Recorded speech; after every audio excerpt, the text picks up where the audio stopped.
Hey there, these are some Contrabass Clarinet Mouthpieces. I'm a fairly new owner of a B-flat LeBlanc paper clip. It goes down to a low D. And since I'm a mouthpiece guy, I've gotten a few mouthpieces and measured a few others of a friend and been comparing them. What I have here is a Babbitt blank. You can these are fairly inexpensive, good to experiment with. Probably the Phobes debut is made from these. I haven't seen a debut up close, but that's the plastic blank that's available in the U.S. I have the an original LeBlanc, wide LeBlanc that came with the my contrabass, and I have a Grabner contrabass here, which I like a lot. I got this from a friend who was trying it out. I said, I'll buy it. This one is, my issue is it's long. It's from a Zinner blank. I like it because it's dark. Not that I love a dark sound, but on contrabass, I do like to use synthetic reeds, and I've been working with I need a fiber reed that's between a medium soft and a medium, so I have one that's trimmed up, and it works good on this. It's a nice, the softer strengths are kind of bright and buzzy, but the darker concave baffle and thicker tip rail here, and it's got a medium or so throat. But it's the length of this mouthpiece is longer than most. So, if I put it up to the LeBlanc, it's a little more than 1/8 of an inch difference there. And it tunes flat for me. And maybe my soft reed is part of my problem too, but my neck is pushed all the way in. These Babbitt blanks are even shorter. But that's a little deceiving because when you put them on into the neck receiver, they bottom out on the shoulder, and there's a small gap here. So you really need to compare them like so. So that's close to 3/16 of an inch shorter. This bottoms out, pretty much equally on the shoulder. That's the LeBlanc. And my Garrett, no, that's the Garrett. And my LeBlanc, both of these kind of bottomed out equally on the bottom and the shoulder. Now, to start my experiments, I started, this has already been altered some. I took some material off of the shoulder here, and about 1/8 of an inch. And I wanted to make sure that this bottomed out on the bottom. I only gained about 1/16, so, I had said they bottomed out equally, but actually there was a little bit of a gap there. What I want to do is go a little further, maybe another 1/16, and what I need to do next then is shorten this shank. And if I shorten it by 3/16 of an inch, I'm not going to have anything there to hold the cork in. So my game plan is to cut the tenon further back for a new cork, and I'm going to use some epoxy putty to build up a new, cork retainer bottom on this. So that's the plan. And because right now on my, my neck, I've even shortened the neck a little bit, and I still, when it's cold especially, have trouble getting it in tune. So I've shortened this by about 1/8 of an inch or a little more, and it still bottoms out on me, and it's not happening. So I could keep shortening the neck, but since this mouthpiece looks like it's an oddball from ones I've measured, I've also measured a Selmer and a newer LeBlanc narrow, which may come from the same blank, but they kind of fall in between these measurements. So this is the most extreme different. This is the original with the horn, so I'm going to sort of match this one. And that's my plan. So I'm going to take another 1/16 off this heel and then chase all that up. Okay, I'm in the other part of my shop where I do the power tools. I've taken some masking tape as a guideline, about 1/16 of an inch back from the heel. That's what I did the first time around when I cut 1/8 of an inch off. So I need to go another 1/8 of an inch. Another 1/16 of an inch. So that's about what I have set up here. And I have a rotary tool. It's like a Dremel, high-speed rotary. It's on a flexible shaft that I use, easier to maneuver, and I can get inside and do mouthpiece work. And I have a foot switch on it that controls the speed variable. So gotta get that under my foot right.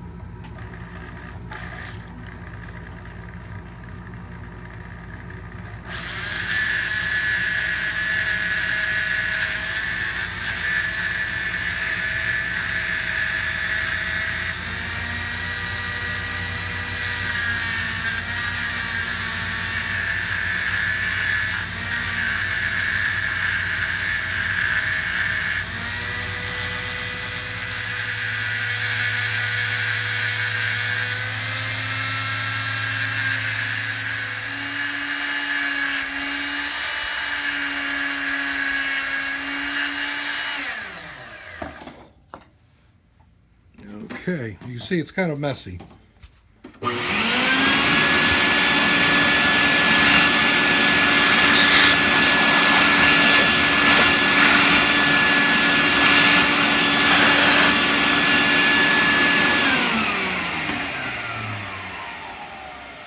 I have a lot of experience with this tool, so I have a feel for how to cut it.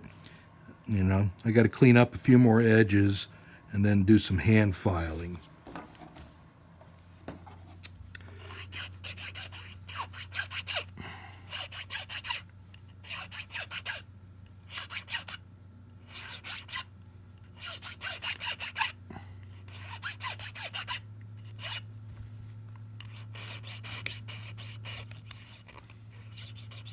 Yeah, a lathe would do probably a neater job. I just don't have a lathe, so.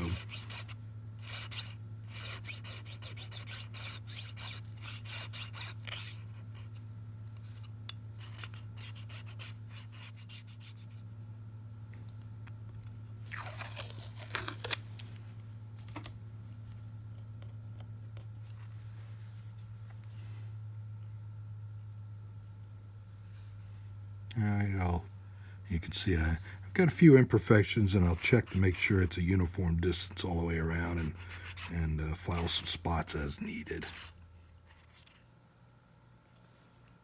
Okay, I'll play with this a little bit, and then we'll attack shortening it, and I have to peel off that cork, and I'll have to gouge down here and shorten it, and then figure out how I'm going to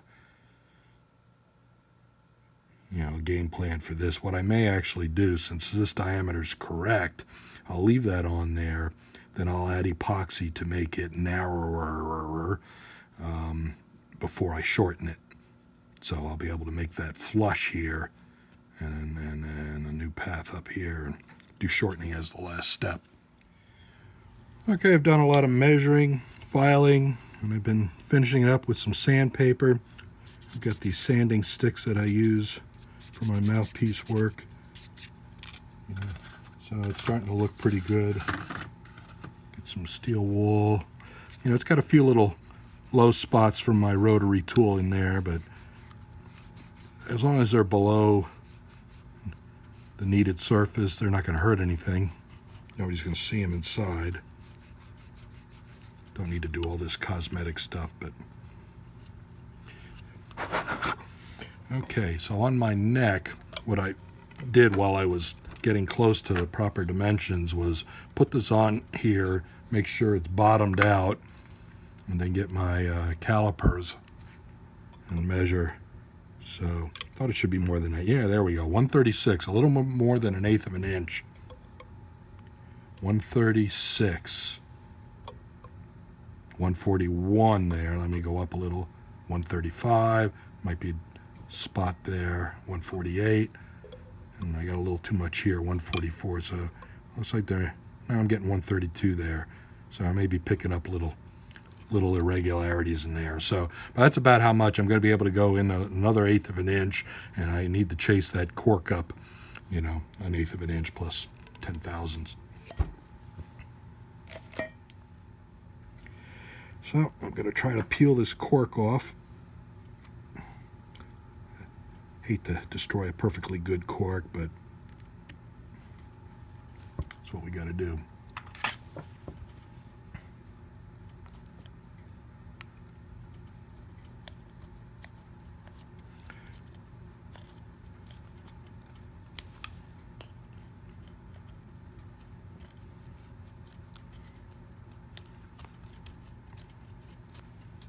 So I have to peel this all off, scrape it as best I can, and then use a solvent to get the rest of the glue off. Okay, I'm going to be using epoxy fix-it to build up the needed material for the new channel.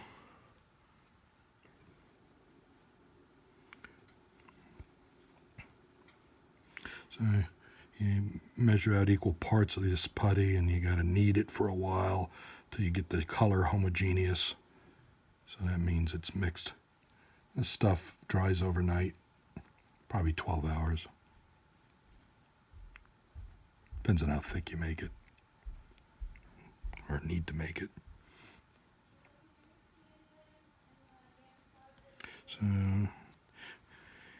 I scribed a little reference line on there with my calipers where I need to go to chase that up. Fingers get a little messy. See, it's nice to have a wet wipey around to kind of clean up right before you start applying.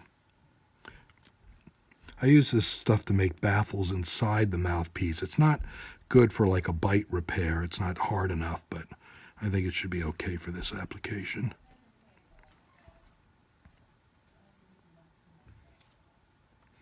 So all those art classes you took in elementary school come into play now.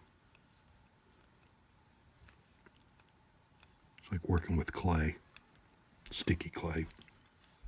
It's a little easier to work if you moisten the outside.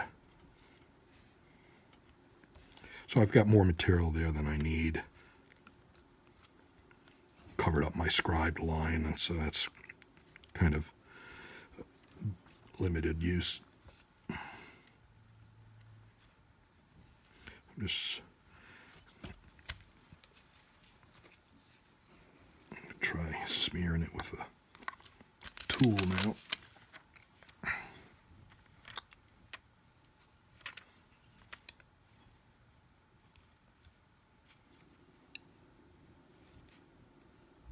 It has a slight curve to it.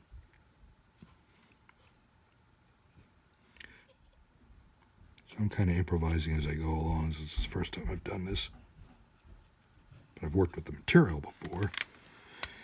Okay, now, I can leave it all there, or I can do some trimming now, which I'm going to do some trimming now.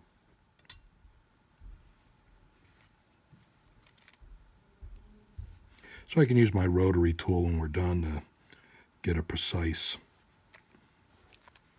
but I'm going to need about that much, so I can go probably trim a little further on and save myself some work later.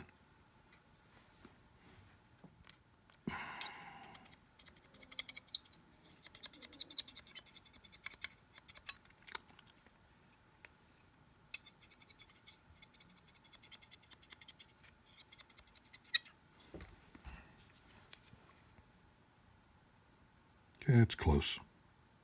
Still a little more than I need, but a little more is better than not enough.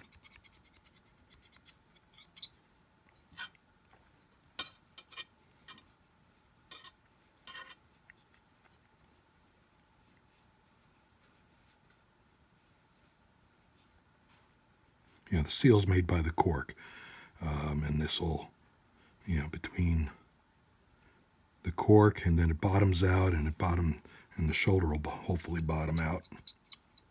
If I shorten it the right amount, I'll cut some off, and then I'll sand it the rest of the way until I get the proper fit. Okay, I'll fuss with it a little more, but that's basically it until it's dry. Okay, here it is the next day, and I've been working on this a little bit. I first thing I did is I kind of filed this surface all the way around a little. Then I went around with some 300 grit sandpaper, and then to even it up, I filed with the square file all the way around, a little bit of this file, and then I discovered I had this file, which I use mostly for interior baffle work. It's a curved, medium-sized riffler, but it doesn't have any cuts into this surface for the file, and it's just really perfect for this job because you can lay it right in there. You get a little bit of a curve and go around and clean up this edge. So, and then I did some sanding with my sanding sticks. Again, I use these mostly for interior work, but you know, cleaned up the edge. You don't have to be real polished here because you know, it's just going to take contact cement, and it probably likes a little bit of roughness. So it's even enough. You know, I went around with my calipers, and I get around 226, 226, you know, 220. So it's within a hair of being even all the way around, and you just need it there to, you know, give you a guide to put cork in there. So the old cork is here. You can see that illustrates that I got to now cut this shoulder to use the same amount of cork. I could just put a thin piece of cork in there, but I want the, I guess, you know, the stability comes from bottoming out on the receiver and the shoulder, and you know, it fits in now with that much gap. So that's how much that I want to cut off the end when I'm done, and you know, I'll take some shoulder off so that I can use this size cork. You know, that's not a standard by any measure. You know, here's the Bb piece. They use actually a thinner cork on that, but this is just a better idea, so I'll stick with that. So I'll mask that off with masking tape and trim that shoulder like I did this one, and file it and shape it, and then I'll go to the bandsaw and shorten the mouthpiece, and then go to a belt sander to you know, sand it flush and get it to the right fit. Okay, this is almost the final result. It's the final shaping.